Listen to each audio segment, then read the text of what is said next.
raw ang puno, siya ring bunga. Pero anong punong kahoy ito na bagamat may paggapang na baging, tila namunga rin daw ng saging? Naon? Saging yun, oy. Guys, dara ay. Dara guys, oh. Amazing saging! Lagi na kami umakyat ng bundok. Yun lang din ako nakakita. Ganito na saging. Parang matakot ka, baka makalason. Let's go guys! EMG na yan! Lahat ba ng mukhang saging? Saging? Katulad ng palaisipan ng mga residente ng Borbon sa Cebu.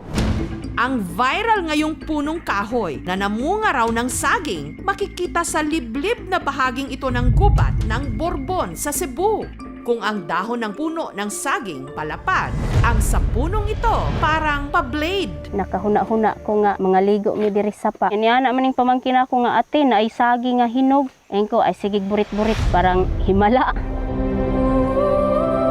Aba, kakaiba ito. Nagulat na ako sa buong buhay ko. Ngayon talaga pa ako nakakita ng ganitong klase. Agad itong hinarvest. Kuan na sa ua diha. Kaano mo guys? Kikita kayo. Ay igaman kay makita. Ang bunga nito na humahaba ng 3 to 4 inches, tila pahaba at kulay dilaw rin katulad ng ordinaryong saging. Kumpul-kumpul din sa bulig. Kung ang saging madulas ang balat, ang bunga ng puno mabalahibo.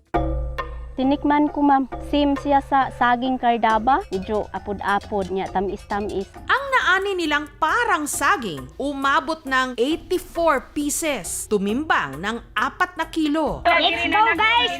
EMG na yan! Nito lang Miyerkules, binalikan ng aming team ang puno. Masukal ang daan, papasok ng gubat. Doon, nakita nila ang isa pang bulig na parang ang saging na kulay green pa.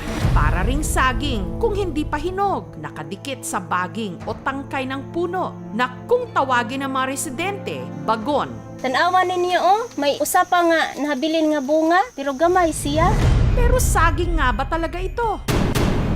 Ang pinag-uusapang puno, ininspeksyon ng forest technician mula sa City Environment and Natural Resources Office ng Carmen, Cebu. Tawag po dito ma'am is Bangkoro or Morinda citrifolia.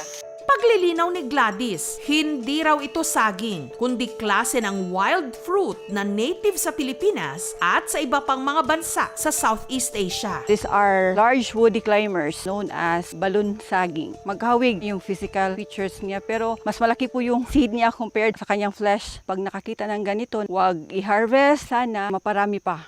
Wala pa rin daw pag-aaral kung ligtas itong kainin. Since it is a wild fruit, hindi siya ina-advise na makakain. Kung wala namang irritation doon sa dila, baka pwedeng kainin. Yun nga lang, wala namang studies. Kapag nakakakita kayo ng mga halaman o mga bunga na hindi naman ninyo kilala, huwag na lang ninyong tikman. Coordinate namin sa LGU at saka Senro. Tingnan namin talaga kung kailangan ba namin ma-preserve yung area. Naon? Saging yun oy. Tunay ngang napakarami pa nating dapat matuklasan sa ating mga kagubatan. Kaya kailangan natin ang mga itong alagaan. Patunayan natin, tayo rin, hindi lang saging ang may puso. Let's go guys! EMG na yan! Mga kapuso, kung nagustuhan niyo po ang videong ito, subscribe na sa GMA Public Affairs YouTube channel and don't forget to hit the bell button for our latest updates.